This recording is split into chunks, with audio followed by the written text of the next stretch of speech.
Hi friend, मैं अजीत कुमार सिंह। आज आप लोगों को 12 क्लास के पहला चैप्टर का हिस्ट्री का पहला चैप्टर ईंटा मनके और अस्थियाँ तथा अस्थियाँ है उसको बताने जा रहा हूँ। उसमें आपका जो आज टॉपिक है कृषि प्रौद्योगिकी।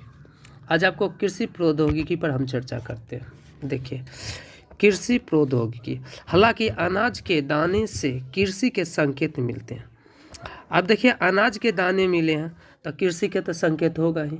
अगर अनाज के दाने मिले तो खेती होगा, तभी अनाज होगा। अगर खेती नहीं होगा तो अनाज होगा नहीं। वास्तविक कृषि विधियों के विषय में स्पष्ट जानकारी मिलना कठिन, मगर वास्तविक कृषि जो असल में किस तरह से वहाँ खेती होता था, क्या उसके विषय में जानकारी मिलना तो बहुत कठिन है, क्योंकि उसके बारे में हम तो ये पूरा तत्व से तो नहीं समझ सकते हैं, या अनाज के दाने से नहीं समझ सकते कि कृषि किस तरह होता था। क्या जुते हुए खेतों में बीज का छिड़काव किया जाता था? जिस तरह आज हम लोग क्या करते हैं, खेती करने के लिए क्या जोते हुए खेत में बीज का छिड़काव करते हैं, उस तरह उस समय में भी होता था या नहीं होता था, इसके बारे में तो स्पष्ट जानकारी नहीं है। मुहरों पर किए गए रेखांकन तथा मृण मूर्तियाँ यह इंगित करती है कि वृषभ के विषय में जानकारी थी। जो मुहर मिले हैं, ठीक है, उस मुहर पर जो रेखांकन है, जो यानी चित्र है, और मृण मूर्तियाँ मिली है, ठीक है, यह इंगित करती है कि वृषभ के विषय में लोगों की जानकारी है। ये देखिए वृषभ है, जिसे बैल कहते हैं। वृषभ के विषय में लोगों की जानकारी थी, और इस आधार पर पुरातत्वविद यह मानते हैं कि खेत जोतने के लिए बैलों का प्रयोग होता था। अब देखिए, बैल मिला है तो पुरातत्वविद यह अनुमान लगा सकते हैं क्या, कि खेतों को जोतने के लिए बैल का ही प्रयोग होता था।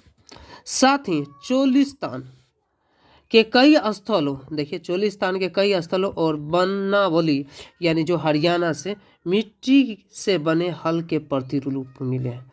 अब मिट्टी के हल के बने प्रतिरूप कहाँ से मिले हैं, तो चोलिस्तान के कई स्थान यानी 40 स्थान के बहुत से स्थान पर, और बनावली यानी जो हरियाणा से मिट्टी से बने हल के प्रतिरूप मिले हैं। क्योंकि लकड़ी से हल क्या होगा, अगर लकड़ी से बनता होगा तो वो तो लकड़ी तो सड़ गया होगा, इसलिए मिट्टी से बने हल के प्रतिरूप मिले हैं।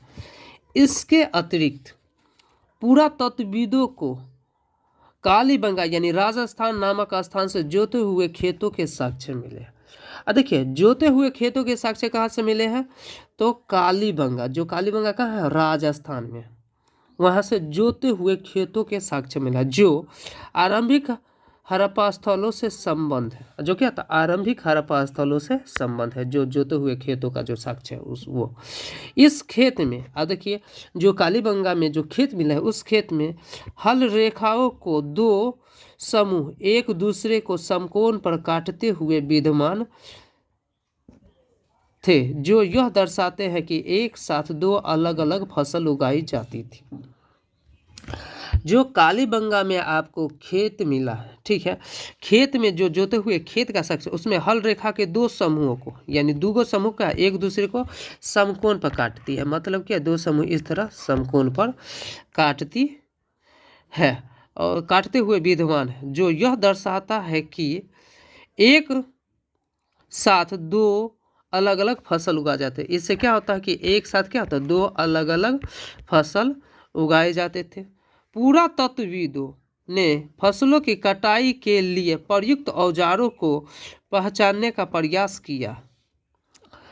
अब क्या कहते हैं, पुरातत्वविद थे जो क्या था, फसलों की कटाई के लिए उपयोग होने वाले औजारों को पहचानने का प्रयास भी किया। क्या हड़प्पा सभ्यता के लोग लकड़ी के हत्थे में बिठाए गए पत्थरों के फलकों का प्रयोग करते थे? कहने का अर्थ होगा कि लकड़ी में बिठाए गए यानी लकड़ी के हत्थे यानी हाथ से पकड़ने वाला क्या हो, जो लकड़ी का, उसमें बिठाए गए पत्थर के फल के, और उस क्या होता है, लकड़ी में क्या, पत्थर का फलक यानी पत्थर का जो था वो पत्थर उसमें घुसाया गया है, या इस तरह का औजार का प्रयोग करते थे, या फिर वे धातुएं औजार के प्रयोग करते थे, या वो क्या धातुएं औजार। धातु औजार के मतलब कह सकते हैं कि तांबा हो गया, ये सब धातु में आ गया, क्या उसका उपयोग करते थे। अधिकांश हड़प्पा स्थल अर्ध शुष्क क्षेत्रों में स्थित है। और देखिए अधिकांश जो हड़प्पा स्थल है ना, कहाँ है, अर्ध शुष्क क्षेत्र में स्थित है, जहाँ संभवतः कृषि के लिए सिंचाई की आवश्यकता पड़ती थी। क्या है, अब कृषि के लिए क्या सिंचाई की आवश्यकता होती है। आज भी हम लोग खेती करते हैं तो क्या सिंचाई करते हैं। अफगानिस्तान में सोरतुघई नामक हड़प्पा से नहरों के कुछ अवशेष मिले हैं, परंतु क्या आ गया, सुरतुघई क्या है, सुरतुघई नामक हड़प्पा स्थल, सुरतुघई नामक हड़प्पा स्थल है ना, जहाँ से क्या है नहरों के कुछ अवशेष मिले। किसका मिले, नहरों के, जो क्या पंजाब और सिंध में नहीं है, जो क्या है अवशेष पंजाब और सिंध में नहीं है। ऐसा संभव है कि प्राचीन नहरें बहुत पहले ही गाद से भर गई थी। ऐसा संभव ही हो सकता है कि प्राचीन नहरें जो भी है, जो क्या पहले गाद से भर गई थी। ऐसा भी हो सकता है कि कुओं से प्राप्त पानी का प्रयोग सिंचाई के रूप में किया जाता होगा, और जो कुओं से प्राप्त है ना पानी, उसका क्या सिंचाई के रूप में प्रयोग किया जाता होगा, ये भी हो सकता है। इसके अतिरिक्त धौलावीरा यानी गुजरात में मिले जलाशय का प्रयोग संभवतः कृषि के लिए संचय हेतु किया जाता था। और धौलावीरा जो गुजरात में आपको मिला है जलाशय का प्रयोग, जो जलाशय मिला है उसका प्रयोग क्या था, कृषि के लिए जल संचय हेतु किया जाता। और कृषि के लिए क्या होता है, उसमें जल को संचय इकट्ठा करके रखा जाता होगा, ऐसा भी हो सकता है। तो दोस्तों आज यहीं पर अपना वीडियो को हम ख़त्म करते हैं, और आप लोगों से आशा करते हैं कि अगर आपको वीडियो अच्छा लगे तो लाइक कीजिए, सब्सक्राइब कीजिए, शेयर कीजिए और कमेंट कीजिए, ताकि आपको कैसा लगे हम भी देखें क्या मेरा वीडियो आपको कैसा लग रहा है। ठीक है, इसी के साथ हम यहीं पर अपनी क्लास को ख़त्म करते हैं। जय हिंद।